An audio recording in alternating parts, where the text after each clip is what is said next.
So I have the honor of interviewing a member of hip hop greatness, Darryl McDaniels from the hit group Run-DMC. What's happening, dude? What's going on? What's new? Same old, same old. Did you hit the gym this morning? No, I stayed home today. Yeah, I was there this morning. I got there early. I didn't make it today, yeah. Because I didn't make it early. I was like, yeah, I'll go tomorrow. Yeah, I do the same thing. If I don't get it in quick, it's like, all right, I'll just save it for tomorrow. Exactly. I didn't want to be there till 3 o'clock. Yeah. So you grew up in Hollis, Queens, right? Yes. Do they still call it Hollis, Queens? Yes, it's still Hollis. Still call it, because you know how certain parts of Brooklyn, they changed the names and whatnot, right? Yeah, they didn't get to us yet. Oh, all right. Yeah, Not yet, but it's definitely changing in that whole area. All right. Everything is strip malls. All the mom and pops is gone. Yeah, everything. Yeah, no, same thing in Brooklyn. Spots. Like my old neighborhood, I grew up in Bensonhurst. Right. My old neighborhood, not so much. It's not Italian like it used to be. It's very mixed now. Right. But other areas like downtown Brooklyn, like they call it like Dumbo Brooklyn now. Yeah. I haven't even heard of these things before. Everybody from New York is moving to Brooklyn, and it's becoming what New York scene was. Right. That's right. Everybody's good. Yeah, that's right. Yeah. All right. So before I get to Run-DMC, I wanted to know a little bit about you. Yo, let me turn the light on. Go ahead, dude. Go ahead.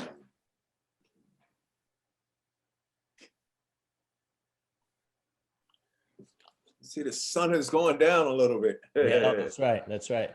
So growing up, how into music were you? I wasn't into hip hop or even soul music.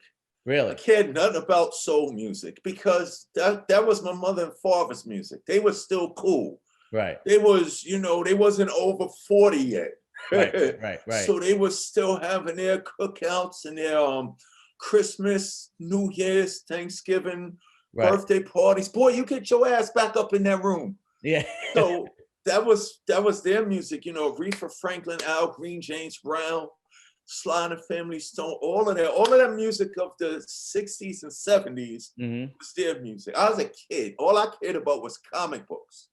Oh, okay. Comic books, the black and white Godzilla movie, the Strawberry Monsters, Godzilla versus Ghidorah, the Bela Lugosi, Boris Karloff, Lon Chaney. Yeah. What else?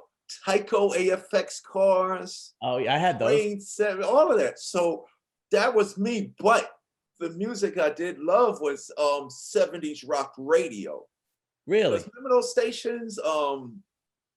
77 WABC, all of those 70s New York stations. And what was unique about them, they played, the music wasn't segregated. Like they played James Brown and they played Led Zeppelin. They played Joni Mitchell and Bob Dylan and they played the Jackson 5. Yeah. So it was different, but it was the 70s rock and the 70s folk rock that got my attention because John Fogerty, John Lennon, who else? Harry Chapin, Jim Croce, all of those artists, they sung about politics, government, and society issues. That was the era. For me, it was like social studies, a history. They singing about presidents. They singing about the Vietnam War. So, and it's sad, soul music was sexy. I was a kid. I didn't care about sex. Right. It's comic books, but it was the rock music that caught my attention. Okay. Because the drums were harder and the guitars was loud. So rock music was like superhero music. Now, who was your favorite rock group back then? The Doobie Brothers. Really? And I didn't know who they were. I just knew about Old Black Water, Keep on Rolling, Mississippi Moon, won't you keep on shining on me. Do you remember when the Doobie Brothers was on What's Happening? I don't. Were you serious? That's like a classic episode. I don't. I didn't know what's happening. Really? My life was school, comic books, school, in between going in and out my room down to the basement, it was the radio. Yeah, I wasn't like a big TV kid. All of my stuff was imagination, pretend, and make believe. Okay. You know what I'm saying? But I didn't know who the artists were. but I know all the songs. Right. Cats in the Cradle and the Silver Spoon, Yeah. all of that stuff. You know So it's what all I'm classic saying? rock. So how Yeah, did you all that get into classic hip rock. hop? Well, 1979, when, well, 78, everybody in the neighborhood started getting turntables because everybody wanted to be a DJ. Right. People don't know hip hop is just disco made over.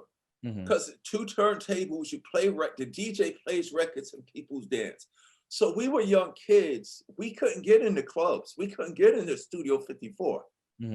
But we was like, yo, every time we saw the images of Studio 54, we was like, yo, they get together and playing music and having a good time. Like, we were kids. We ain't having nothing to do. Right. So we was like, yo, we want to do that too. Right. So we took the turntables and the mixing and speak to the park because, you know, we didn't have money. We didn't have real estate. Fuck it, let's bust the light pole open and play our music. So in the beginning, everybody wanted to be a DJ. Right. That was the thing. Play the DJ, let people dance. Then the MC and rapping thing came because the DJ used to do it all. The DJ used to play the music and talk to the crowd. Clap your hands and stomp your feet. But it got so complicated, the DJ can't do both now. So it was like, yo, John, come here. While I play my music, you just talk to the people. So that's how it started. That's how it developed. So the first early rappers just started talking about what the DJ was doing. So, but that wasn't it. I wanted to be a DJ at first. So make a long story short, Rapper's Delight came out.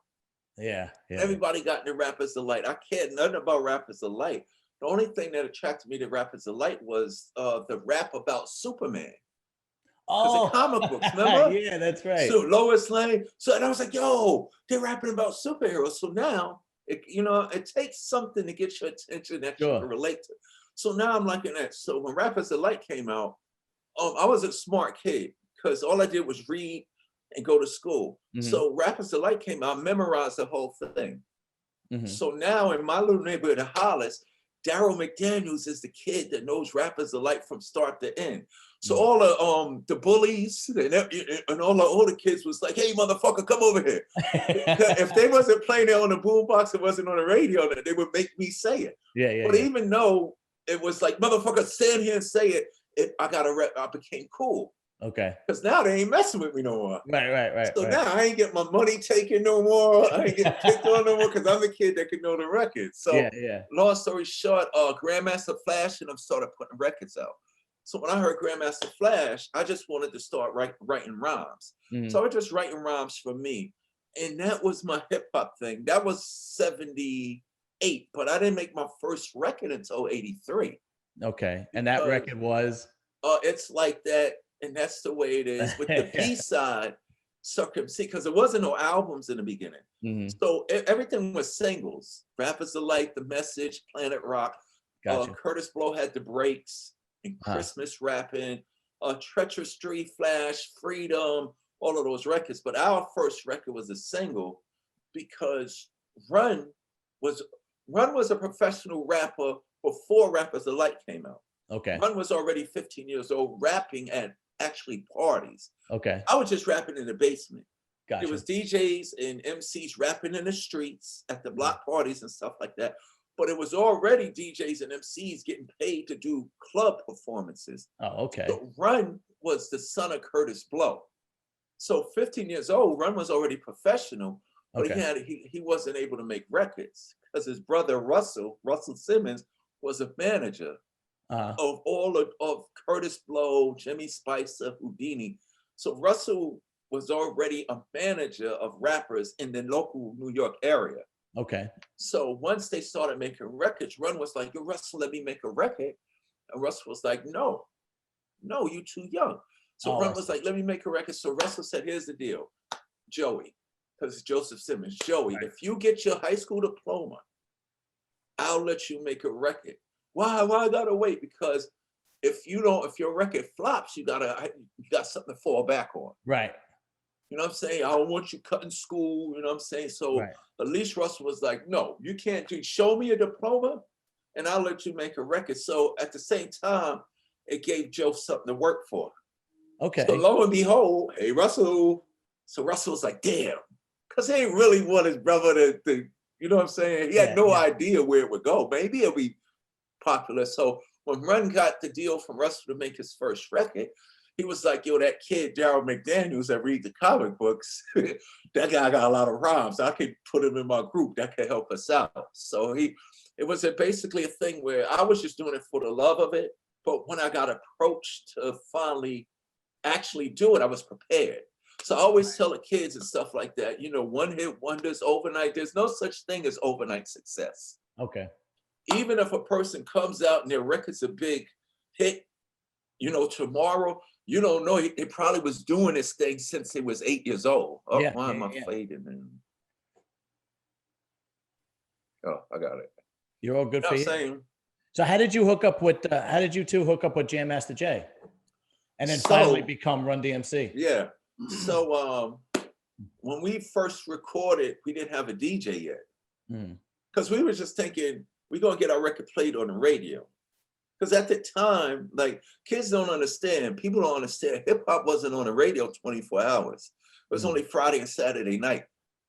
The Friday night or Saturday night hip hop show. There were some shows Monday night or Tuesday, but the main ones was Friday, Saturday night. So our thing was, we're going to make a record, going to get on a Friday, Saturday night hip hop show. But we made the record and it started getting national. It left New York. It went to Florida, it went to Connecticut, it went to Boston, it went to Detroit, it went to Vegas, it went to LA. So now we got a national little rap hit. It's time for us to do live performances. Yo, y'all need a DJ. Run was like, yo, I didn't think about that. I didn't think that far. Right. So in our neighborhood, like I said earlier, Jay was one of the DJs doing the house parties and the block parties and the park parties. So since Jay was the most established DJ in the neighborhood, Run was like, yo, me and Darryl, we knew each other, but you know, we were just kids growing up in the same neighborhood. Right, in the neighborhood, yeah. So me and Darryl McDaniels, we made this record. You want to be our DJ? You get paid to do it. Because Jay was doing it for free. So Jay was like, hold up, you gonna pay me money to do what I'm doing in the park? I'm down. So that's the day the group became Run-DMC and Jam Master Jay. Nice, nice. So you guys basically, once that happened, is it true? This is what I read online. I don't know if it's true. Is it true that Russell didn't like the way you didn't like? Yeah, he didn't think I could rap because I'm just Joey's friend. Because Joe was doing it, like, you know what I'm saying? Yeah. But see, Russell didn't know. I was doing it in my basement, 78, 79, 80, 81, 82. I was already in my, not professional. Right. And I didn't want to do it in front of people. Run was like, D, you could do this. You could do this. So Russell's thing was, this is just Darryl. Joey, this is your knucklehead friend. He didn't trust me until he heard me though. Okay. Because everybody else was rapping, you know, I'm from the street in a hood and I got my knife and this, I get high and I got girls and this and that. I came along, I'm DMC and a place to be. I go to St. John's University. And since kindergarten, I acquired the knowledge. After 12th grade, I went straight to college. Like, all you. Yeah, it was all your lyrics. Yeah, hip hop to me was rap about who you really are. Right. So I'm like, I don't sell drugs. Right. I'm not like the guy that's gonna be fronting. Yeah, I got guns and this and that. You know, and you can do that and be very successful. But for me, the art of music, especially me growing up listening to John Fogerty and John Lennon and Bob Dylan and Joni Mitchell and Janis Joplin, they rapped about emotions and society and relationships and, you know, stuff real people could relate to. Okay. So I said, I want to come in the game. I'm doing that. I don't want Mick Jagger and Elton John to be mad at me. And, you know, in the hood, it's a thing called keep it real. So I didn't want nobody saying, you know, that's a Catholic school kid who reads comic books, throwing up gang signs in front like he's something. So I just knew if I'm myself, I'm way harder than everybody. That's right. Nobody could call you out. Exactly. Now let's fast forward a little bit. So basically from 84 to about 1990, you guys were the biggest hip hop group basically in the world. right? Pretty much in the world. You had Michael Jackson said we was the biggest group in the world. Oh, really? Michael, I met Michael During Jackson that time, a couple I times. could He believe said it. everywhere he go, they was playing and talking about Run-DMC. And Really? everybody looking like at him. That's So fantastic. I was like, really? Yeah, but yeah, from 83 to 90. Yeah. Well, I would say 88, but even even when the new rap, Rakim and Big Daddy Kane came out, nobody could mess with us. Even though we were the OGs. So yeah.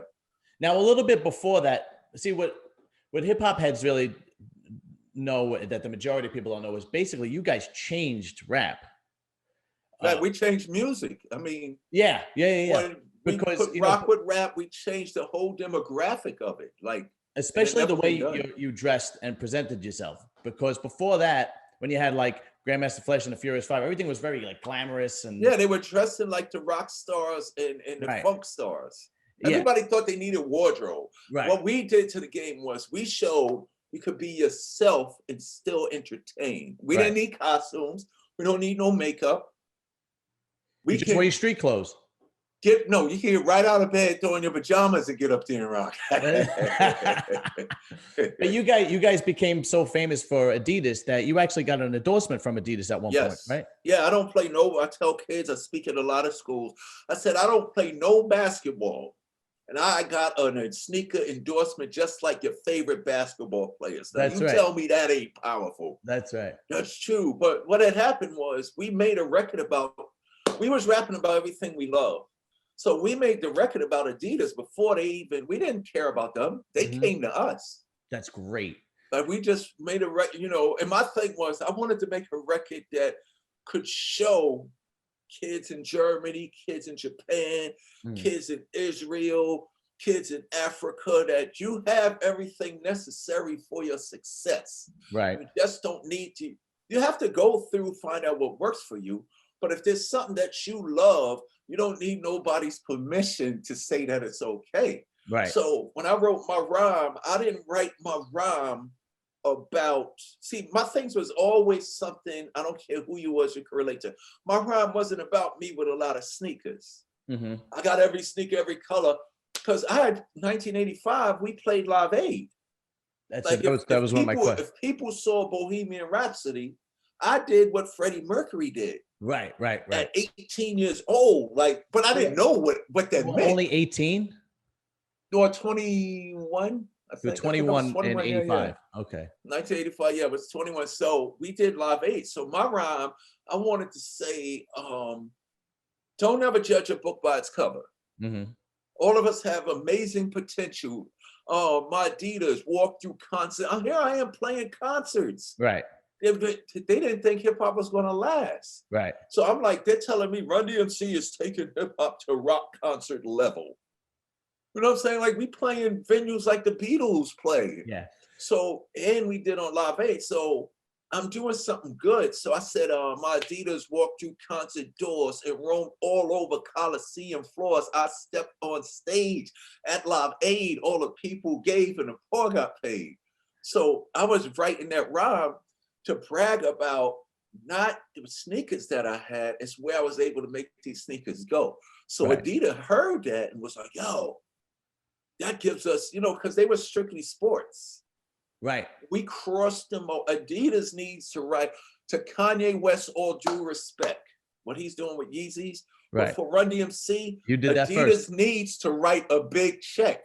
We took them from the b-boy courts into fashion way more than sports. Yeah, I still wear them. Never been done. I still wear my shell toes. No, people all over the world. I'm telling you, I'm sitting in airports and men, doctors and lawyers and people from all over the world. Come here, DMC, look at my kids. I'm raising them right. They're passing it down to generations. Great. But like I said, it's not really exactly for Run-DMC. When people wear the Adidas or you identify with Adidas, of course it was cool. Of course it was cool and it allowed everybody to participate. But what does the three stripes to us stand for? Integrity, originality, togetherness, unity, and positivity. Right. So people wear those three stripes. They don't want their sons and daughters wearing a sneaker that was perceived as a negative image. You know what I'm saying? And disrespect. You wear those Run-DMC sneakers, it's safe, it's beautiful.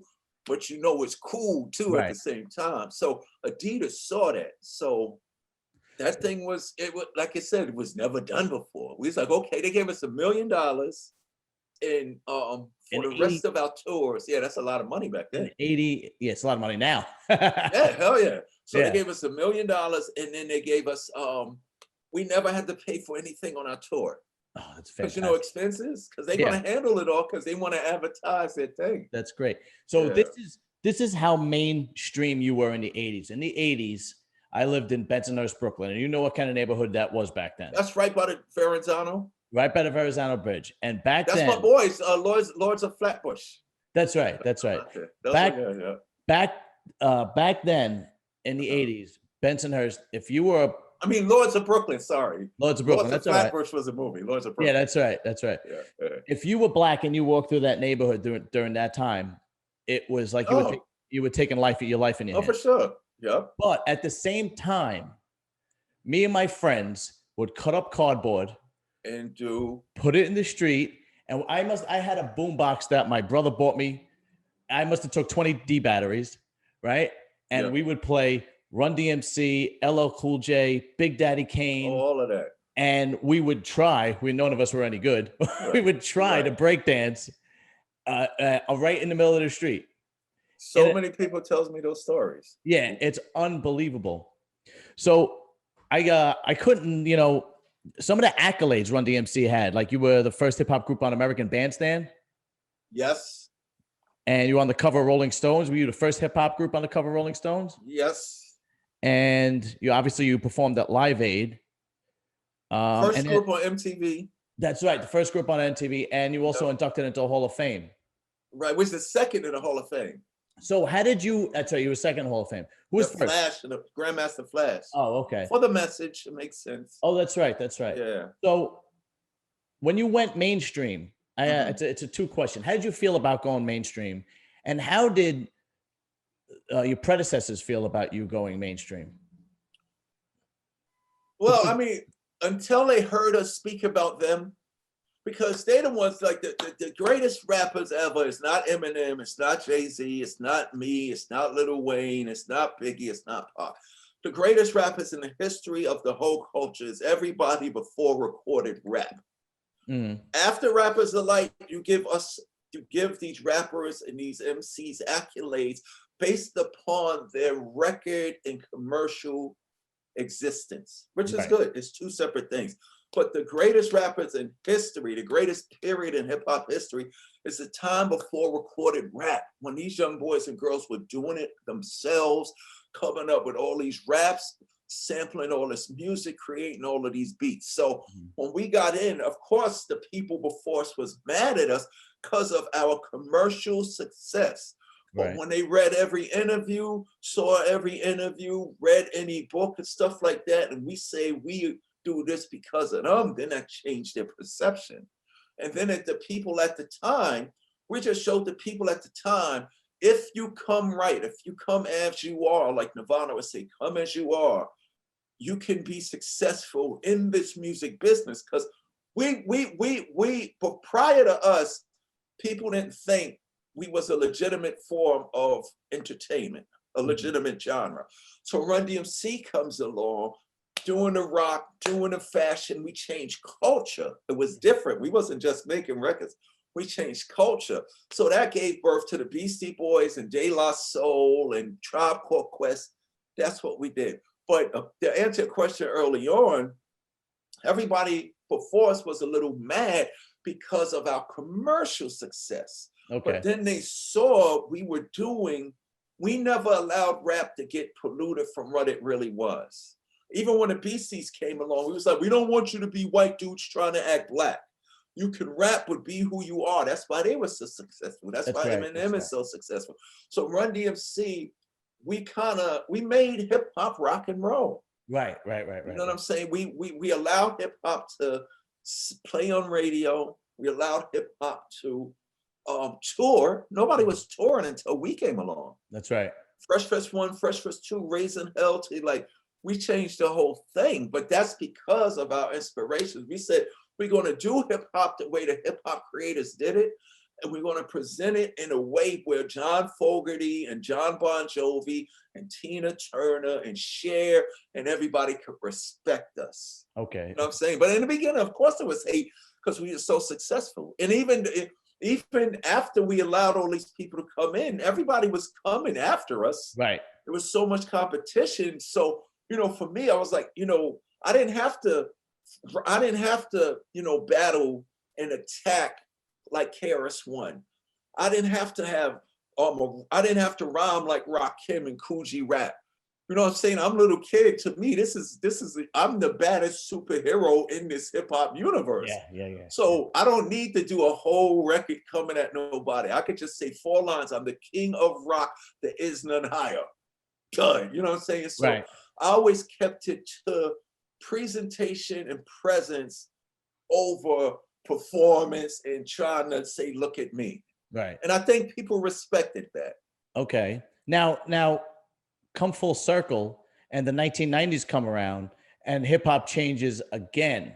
Yes. And Run-DMC is kind of left behind a bit. Yeah, we ain't down no more. And we out of the picture. How did you feel about that? Oh. And from an interview I saw of you, it was Eric B. and Rakim that really made you think back that it's really changed now. Oh, yeah. I mean, 1988, Eric B. and Rakim, Public Enemy, Ice Cube, Big Daddy Kane, Coogee Rap. It definitely a change. Okay. So for us, we were just stuck in a position where people thought we were only this thing. Okay. You know what I'm saying? So, but truth be told, even when all these people came out, Biggie, Tupac, Big Daddy Kane, because of the way we did it, nobody in the history of hip hop had a show like us. Right. So even though Run-DMC's over, they the old men. We respect them, we love them, but they over. We come out with these old ass records and bust everybody ass. So it's, you know, it's one of those things where we were really like, we had the Beatles Stone persona. Okay. You know what I'm saying? Tupac and Biggie, they were the headliners. They wanted us to go on last. And how'd that make you feel? It was humbling. It was like, whoa. But we had to tell them, yo, those people came to see y'all. They know that we busting your. Biggie knew we was busting his ass, but y'all got too many hits. Tupac was, I ain't going on after y'all. But we was like, yo, if y'all like, we're flattered that you see it that way. Right. But that's like putting the Beatles on now over One Direction. Right. I got you. Kids know it. That's my father's music, but 50% of the kids is going to leave because they don't care. Okay. You know what I'm saying? But at that time, for me, I was just so happy to be able to. I went over Big Daddy Kane's house every day. Really? I took all the food out his refrigerator and replaced it with 40 ounces of Old English. He'll never forget that. He had to call his mother, Mom, you won't believe DMC. Yes, Mom, DMC from Run-DMC is in my house right now. He took all my food out the refrigerator and stacked it with 40 ounces. I used to go over Bismarck House. I used to hang with Chuck. I used to go to Chuck D and Flavor Flav and Chuck D and the Bomb Squad. They had a radio station at Adelphi University. So I didn't mind being the elder statesman. Mm-hmm. You know what I'm saying? My thing was, as being that elder statesman, I need more control so I can continue to release my music so I stay current. It wasn't about staying popular. Right. It was about current. Because remember LL, when LL was on, we was never on Def Jam. Our label wasn't letting us drop records as we thought of it. But remember LL, he would drop a single left and right to battle anybody in addition to his album. Mm-hmm. So we was kind of the old school. You put an album out and you can't do anything else till we're finished with it. I gotcha. When okay. hip hop became, oh, somebody said something about me, I got a new record next week. Right. So I remember that. It wasn't a thing about being popular. I just wanted to stay current with my emotions and as I was growing. Okay. But the cool thing, I'm talking about everybody in the business got a DMC 40 story. All right. I want to ask you about the album Crown Royal. Yes. In 2001. Yeah. From what I understand, this was supposed to be coming up together a Run DMC, and Yeah, it was a comeback album. And it didn't turn out that way. It didn't turn out. I was suicidal. I completely lost my voice, and I was figuring out how to kill myself. Wow. But they still wanted to call it a Run DMC album because a Run DMC album on the title, somebody will buy it as opposed to buying a Run and J solo album at the time. Right. Where's DMC? Yeah. So at that time, I was an alcoholic. So all the 40s I was drinking, filling up Daddy Kane refrigerator with 40s. I was an alcoholic, metaphysical, suicidal, spiritual wreck who was thinking of jumping off the building. Wow. And how did you overcome that? Oh, well, at first, Jack Daniels and Jim Beam became my best friends. Wow. And then I realized that, they really ain't got my best interest. They definitely not. So I went to rehab mm-hmm. to get clean, but it was in rehab where I discovered therapy.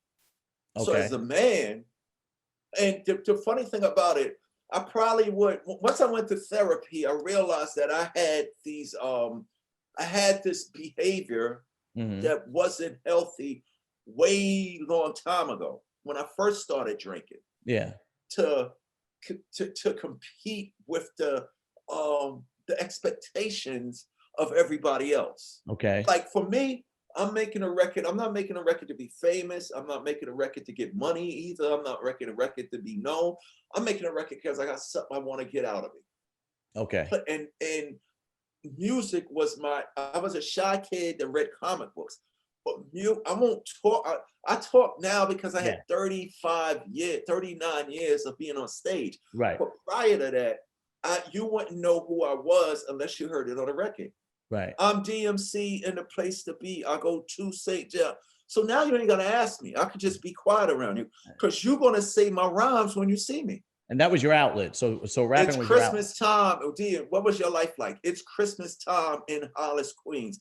Mom's cooking chicken and collard greens. Right. Rice and stuffing macaroni and cheese and said. So I'm saying that every kid in the world, I don't care if you're Jewish, Buddhist, or Muslim. Right. What do you do at a festive occasion? You get with your family and break bread. Oh, shoot, right. DMC's just like me.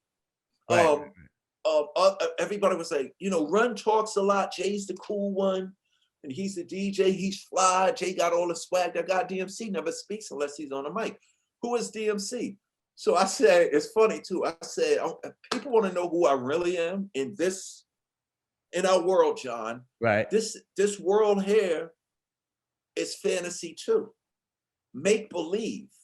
I used to get teased, and this is anybody out there listening, this might help you. I used to get teased because I was pretending and you live in that make-believe world of comic books and fantasy. You're goddamn right. Look at the words make-believe. Make the world believe it's real. I started saying I'm the king of rock. There is none higher. I'm pretending to be this king. Now when I walk this earth, the KingDMC, the king is just I was sitting there and I said, okay, people want to know who I am. Thor.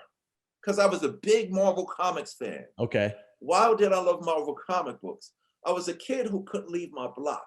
Stan Lee, unlike DC made Metropolis and Gotham.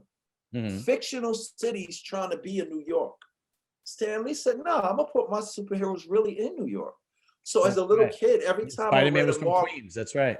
Every time I read a Marvel comic book, I saw the Lower East Side. I saw Hell's Kitchen. It was real to me. Right. So now I'm coming into this entertainment business thing. How am I going to compete with all this competition? Mm-hmm. So Thor is the son of Odin from Asgard, mm-hmm. who has a brother named Loki, and he got a hammer. That's Thor in his make-believe world. Well, this is my reality, but I make you believe whatever it is. So I'm Darryl. My father's name is Byford. I got a brother named Alfred, and I'm from Hollis. So I become son of Byford, brother of Al. Banner's my mother and runs my pal. It's McDaniels, not McDonald's. These rhymes are Darryl's, those burgers are Ronald's. I ran down my family tree, my mother, my father, my brother, and me. Now you know about me and my family. So I just started taking how to make a comic book superhero. Darryl McDaniels becomes the mighty king of rock. Right. And the scary thing, it all started working for me. Hey, I was gonna say, but scary thing is you became it. Right. And at least, and that's the other thing, the power of words. Life and death is on the tongue. Right. Everything I won't stop rocking till I retire. Mm-hmm. I don't have a record deal, but I still do 365 shows a year. Right. I don't need to be on MTV anymore. I was the first one on there. That's, you know what I'm saying? Yeah. So what happened was I was doing that, John, and it was making money. So where it was, I'm doing it and making money, I'm getting on a chart and I'm touring. People outside of me who don't do it for the reason I do start telling me, yo, D, you need to make money. You need to be on the radio. You need to go on tour. I don't know no better. Maybe they're right. Maybe they're right. So what's inside of me, I forget about. And I start looking for outside assistance, which ruined my creativity. That's why the more I drunk, the further my creativity went away. Okay. So now they want me to do it the way everybody else is doing it. I gotta be successful as Eminem. I gotta be successful as Jay-Z. I gotta be, that's not my voice. So my voice leaves. I went to every throat doctor. Okay. I went to Mariah Carey's doctor. I went to Lenny Kravitz's throat doctor. Really? They looked at me and said, young man, and I'm talking, my voice was gone.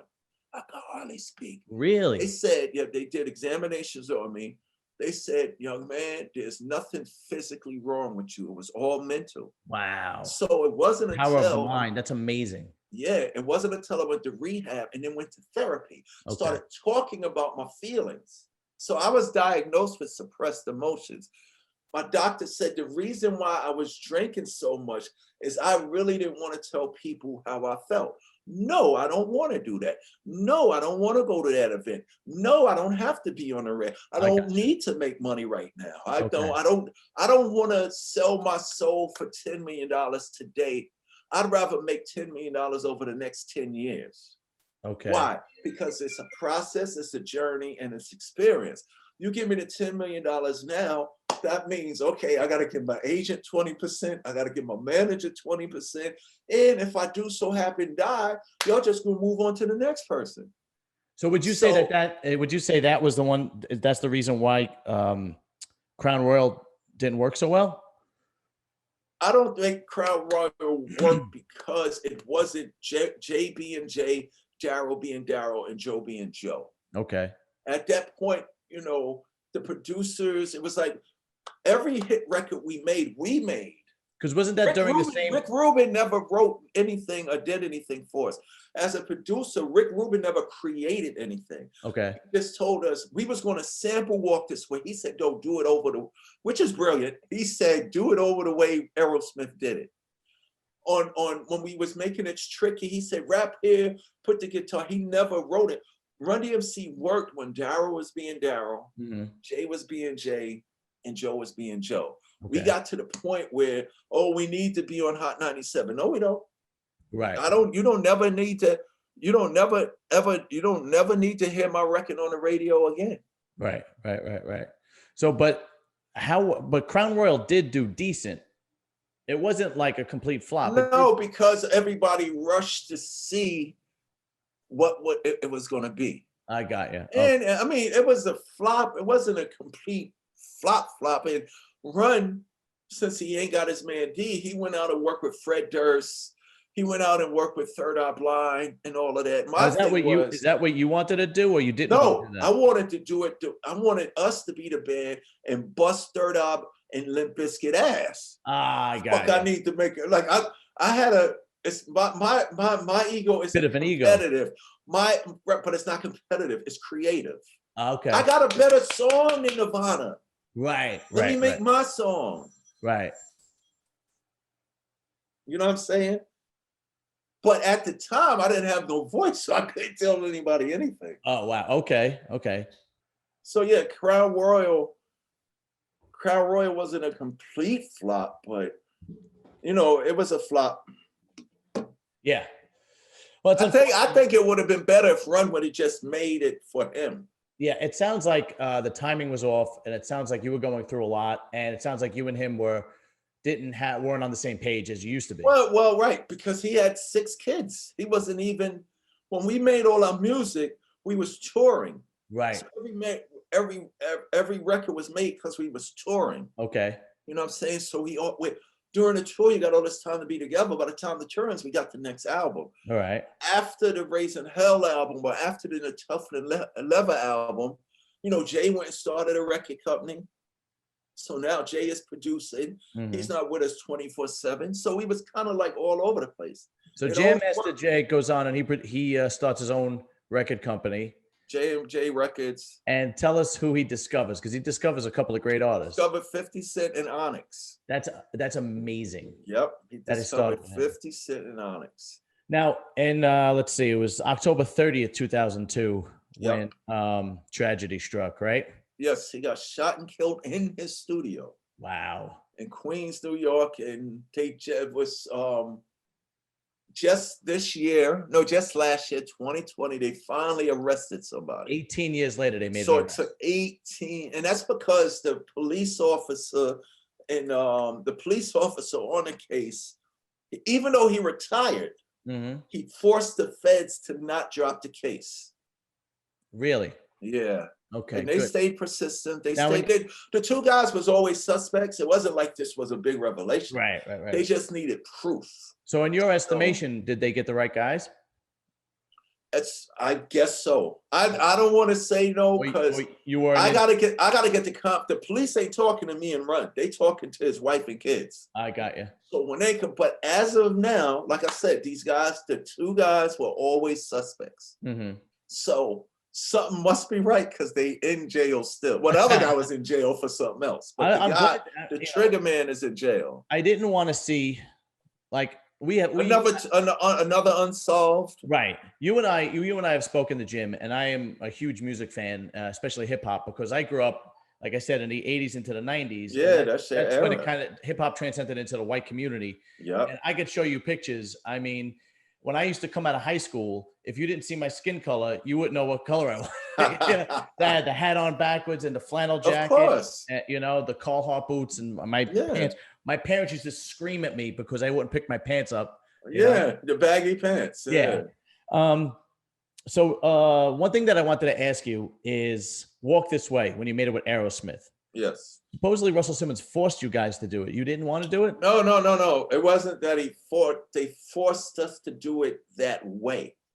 Oh, I see. Okay. We didn't want to record we didn't want to do a remake. We wanted to steal their music, and me and Run was going to talk about us. I still remember my rhyme. I'm DMC in a place to be up in, because it's 86 now. Right. We was a kid. We're the kings of rock. Our first record, Rock Box, is a rock record. King of Rock is a rock record. It's Tricky is a rock record. Mary Mary is the Monkees. Mary Mary. So we was doing our rock thing. We was gonna steal, sample. We got a sample. Yeah. Their music and talk about us. I'm DMC in a place to be. From rhyming on a mic since '83. I'm the best MC in history. There will never be an MC better than me. That's why they call me the KING. And I'm just gonna go on for eternity. Yeah, right. So we was gonna sample it. Rick Rubin, who was our producer, says no. Do it the way the band originally did it. Me and Run, hell no. Jam Master Jay, rest in peace. Yo, that might be a great idea. But hell no, we're not doing it. So they forced us to learn. I had never heard the lyrics because all we needed was the beginning beat. Right. Loop.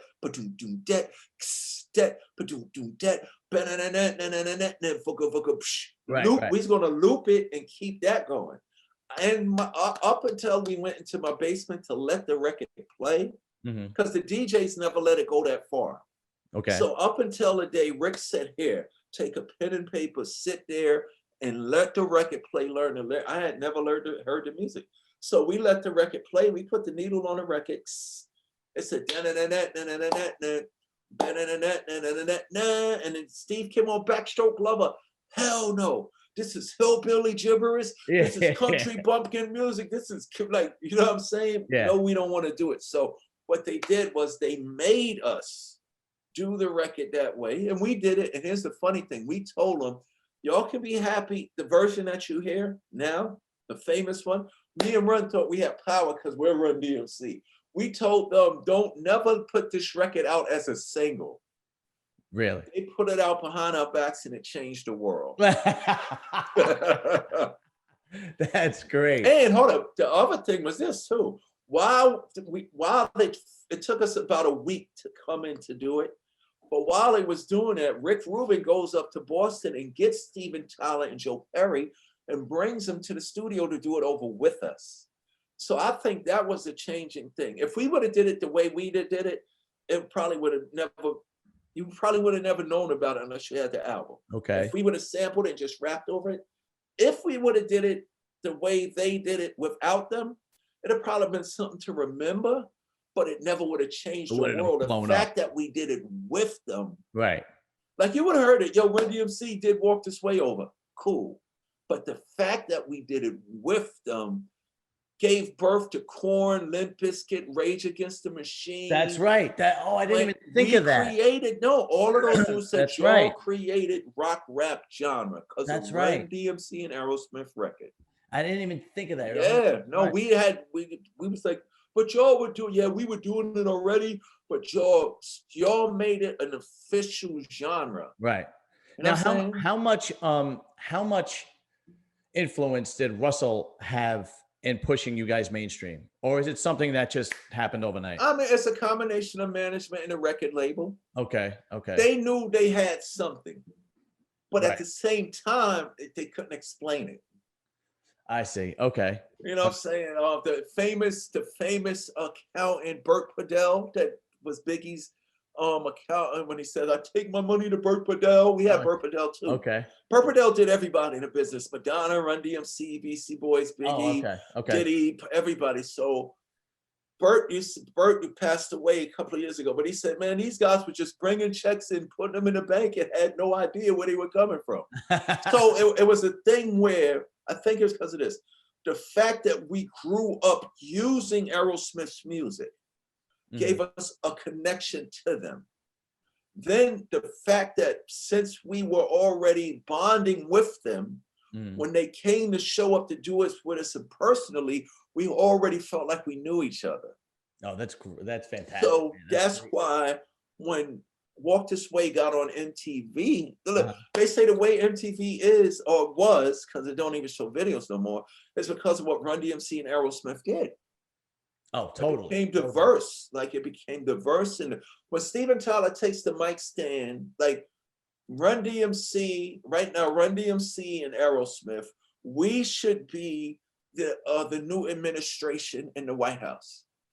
With all this division and Republicans fighting the Democrats and white people fighting the Black Lives Matter is mad at the white people. When Steven Tyler took that mic and knocked down that wall that was separating us. That's right. I'm talking about, I travel the world. People say D. That didn't just happen in the video, it happened in the world. So Run-DMC and the BC, now we are Public Enemy and Anthrax. To bring the noise. All of a sudden you saw white people and black people just hanging together doing music and you know what I'm saying? And that's the way it is. You and I had spoke about this in the gym, and back then, music did that. And other facets of life did that. We had brought up, Live Aid. It was more of a compassion. It was strange. It was more of a compassionate time, even though crime was higher. Yeah, crime was high. Everybody was trying to get money still. Yeah, it was more of a compassionate time. We cared about each other. Now it's disrespectful. What the difference is, we respected our differences. Look, the Run-DMC and the Beastie Boys is a perfect example. The reason why Run-DMC and the Beastie Boys can work is because they white kids, we black kids. But let's think about it. We all like music.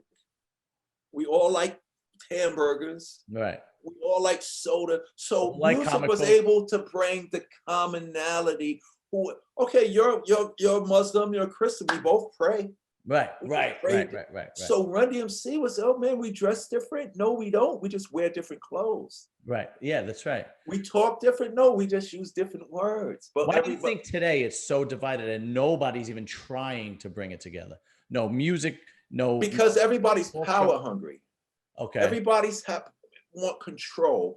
And the world doesn't work unless everybody's together and nobody's controlling shit. Yeah, I couldn't agree more. The Democrat, even within, now, here's what I want people to know. Having a government with Democrats and Republicans fighting, no, you could be Democrat, you could be Republican, that has nothing to do with us. But even within certain denominations, like in Republicans and Democrats, they fight. But the Democrat, the liberal, fights the conservative. Look at the Christian religion. You got Christianity, you got Catholics, you got Pentecostal, you got Episcopal, you got all of these labels that say, I am this and you're in that. That's division. Right. Yeah. Why can't we just be people in government? Right. And then when I sit down to interview you over dinner, you could tell me, well, I'm actually Republican. So it's that division, you know what I'm saying? And when you Run DMC was a key to that. I'm talking about most of my friends are white Jewish people. Okay. Most of my friends, a lot of my friends is white dudes. Right. Sebastian Bach, Dave Navarro, Steven Tyler. Right. You know what I'm saying? Chuck D and Big Daddy Kane, but most of the guys that I'm on stage with every day, but it's just like when the Rolling Stones played with Muddy Waters. Speak to the Rolling Stones about their influences. It's Black people. Right. Yeah. The majority of the 1960s bands were inspired by the Black Blues. That's right. By the Black Blues. That's right. And the Black Blues dudes, they love themselves some Eric Clapton. That's right. Not because he's a white man that plays a guitar, because he's a man that can play the damn guitar. Yeah, no, it's the truth. And Paul McCartney and John Lennon, blues, Led Zeppelin, they would kill themselves not to be able to meet those dudes and play together. Yeah, absolutely. My father was my grandparents were from Sicily. My father loved Fats Domino. Right, of course. He was the reason why I loved music so much. I'm a little black kid growing up in Queens. I loved Harry Chapin and Jim Croce and Bob Dylan. I didn't like Michael Jackson when he was at the Jackson 5. I didn't want an afro. Yeah. You know, I grew up reading this is going to be in my movie. I'm doing a movie about my life. And the writer was like, you got to put that scene in there. There's a scene in there. I loved Captain America. There was just something about, and Captain America had a black friend called the Falcon. Right. This Stan Lee was brilliant. Stan Lee, he tore down racial barriers and the X-Men is about hate. Humans hate the mutants or whatever. You know what I'm saying? I wish more people in power, whether it's entertainment or sports or whatnot. No, sports, entertainment. We have the key to success. I wish today they would really try to bring things together again, because it's sad that, and I think I think they're scared. I think they don't want to touch it. You know, I think it's a hot topic. Scared. I mean, right. There's a thing, you know, that old thing where they say, never talk about politics and religion at a dinner. Right. Don't talk about politics and religion. Right. See, let's talk about life. Yeah. Yo, I like that too. You like that?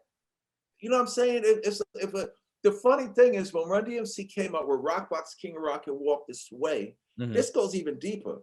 Think about the black kid that was ashamed to say that he loved Metallica and Ozzy Osbourne because his black friends would tease him. That's right. See, a lot of racism is because of us. Oh, yeah. Oh, okay. I see. That white kid that was afraid to say, you know what I'm saying? I don't like the Ramones. I like Run DMC.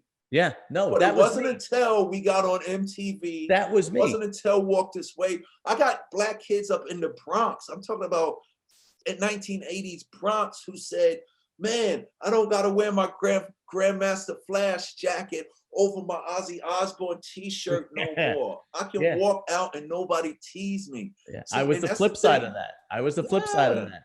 When I was in Bensonhurst, I loved Run DMC. I loved LL Cool J. And the kids in the neighborhood. You know, like, why are you listening to that? All the older kids especially. And, you know, you know, and they would say, "Why are you listening to that N-word shit?" Yeah. That's what they would say. And then it took a minute where they just realized, oh shit, we was wrong. Yeah, because Like, it didn't, and it did. I didn't change, and it didn't go away because the '90s like really captivated me with hip hop. Oh, with Cypress Hill, Yes, the yes. women, you know, Queen Latifah, MC Light, like it just exploded. It Yeah. became it became what our world really is. The drummer from Cream, Okay. Ginger Baker, one of the greatest drummers ever in the history of rock and roll. Mhm. He fucking crazy, man. It's fucking black people, white people. He went to Africa and drummed with fella. He said, don't fucking put labels on it. It's just fucking music. We're all the same people. Okay. Like he got pissed off. He's a white man, funkier than James Brown's funky drummer. Mm-hmm. You know what I'm saying? And but see, nobody wants to talk about that because I think there are you know, fuck the Illuminati and all that bullshit. There are people who are afraid of positivity because it takes away their power. Keep them divided so that we can feed them that only black people do this and white people do that. Mm-hmm. Because if they realize that they can come together and everybody can eat and everybody can be prosperous and everybody can be safe, we got a problem. Because then we won't need them no more. We have more in common than people think, and they want to keep it at thinking we don't have much in common. Oh, for sure. I couldn't agree more. We're running out of time, but I have one more question for you. Yes. The music today, what do you think about it? And what do you think direction it's going to go in as far as hip hop? The hip hop music, I mean, right now you're just at a time where it is what it is. You know, I don't listen to it, not because it's bad. Right. You cannot say that it's bad. We're just at a time where this is the dominant, these are the dominant concepts, ideas, images, and sound being placed on us, because they always say, you know, if you say you make a positive record, people always say nobody want to hear that now. No, that's not true. Mm-hmm. No, the problem with music is nobody's allowing it to be heard. Yeah. Because think about it like this. What I'm trying to say is this: you got all of these, and I'm talking about across the board. All of these bands, all of these rappers, all of these new bands, all these pop stars, and all of this music that people say suck is doing what it's supposed to do, right? Now, if a record label would sign, the record label's going to sign a new Little Turd. Okay. Little Turd's the hot rapper right now. He's just money, bitches, and drugs, and thugs, and guns. And look at me on my private jet, my car. That's cool. Right. You know what I'm saying? So the record label will sign Little Turd, but won't sign the new Will Smith, knowing they got to put money behind it. Mm-hmm. But once you put, if the record label don't want to put, they don't want to do no work no more. Put up $2 million and promote this positive rap guy. Why? Because it's needed in homes. Mm-hmm. It's needed to be heard in the same household that Little Turd is being played. Mr. Record Company label with a lot of money that y'all have from signing all the $1 million bands prior to this. That's right. The positive, don't be in the gang. You don't got to smoke weed to be cool. Right. You don't got to drink to be cool. The record labels needs to take it as a social responsibility for their position and their blessing with having a corporation with the ability to do that. The reason why it's not being done is because they don't care about people. Right. The record label owner only cares about his family. They'll let Little Turd become the hot new record with the new Cardi B girl, who's calling herself a bitch. Right. Talking about what she'll suck. I suck the best. I fuck the best. I got my Gucci bag. They will sit back and make money off of that. And at the end of the year, they'll look back and say, we made $150 million off a Little Turd and a new Cardi B girl. They don't care about the message. None of that more money back into the community. Right. They'll sell it, and that's the problem. It's not the problem with there's always going to be the X-rated rap. Remember we had the 2 Live Crew? Of course, yeah. They were necessary. We had NWA. Right. But the problem became when, man, NWA sold 5 million records. So we're not going to sign the new De La Soul group. Right. Oh, we'll sign. Eminem's cool. Eminem's always going to make up money. But what about a new Eminem? You know, Eminem is very emotional, very funny, very controversial. But what about the new white kid that's better than Eminem, that rhymes like Will Smith? He needs to be heard so the kids, because you know we have a responsibility, and what I'm trying to say is the record company corporations need to take advantage and appreciate their responsibility of what they can do to solve some of society's problem. Every time I go on a computer, you got some young rapper who got caught with a gun or OD'd or got arrested. Yeah. What are y'all gonna do? Oh, we don't have to do that. But you'll continue to pump that music into my community? Yeah. So I'm not saying it's not about censorship and what's the name. It's about, that's why Run-DMC, we was be cool, go to school, don't, you know what I'm saying? We ain't gotta curse. I don't curse. I tell kids, me and Run probably cursed on, well, besides Back from Hell and Crown Royal, when we got away from who we are. Prior to that, we only cursed on 2 records, and we would only curse to drive a positive point. There was a whole era back then of rap that was, I don't know what you want to call it, but basically awareness. Yeah, self-destruction. Right. Don't curse. It was a big what's his name? It was called Don't Curse. What was the? Oh, Heavy D. Heavy D. Amazing record. He had the best rappers in Cool G Rap, Ram Puba, Heavy D. That's right. Yes, and you see, we knew that. And a lot of those Cool G Rap was, X-rated, but on that record, he said, "Yo, let me do this," because it's like this, John. Real quick, if you make a record about getting high, the next record got to be you don't have to get high, or you shouldn't get high. If you make a record about shooting a gun, yes, that happens. The next record should be, but y'all don't have to do it. That's right. Look, we made people, by me saying St. John's University, I made so many young people say, I'm gonna go to school instead of joining a gang. That's right. That's all. So if you could put Little Turd out, Ice-T, perfect example. He was a gangster rapper. He did a record called Cop Killer and got kicked off of, now here's hypocrites. He got kicked off of Warner Brothers for making a record called Cop Killer, but still walked into Hollywood and has been playing a cop on one of the most successful shows. That's right. Hollywood. Like 20 years. Yeah. He's been on that show forever. But if you speak to Ice-T, he said, yo, when I saw Run-DMC, man, they showed me that positivity could be gangster.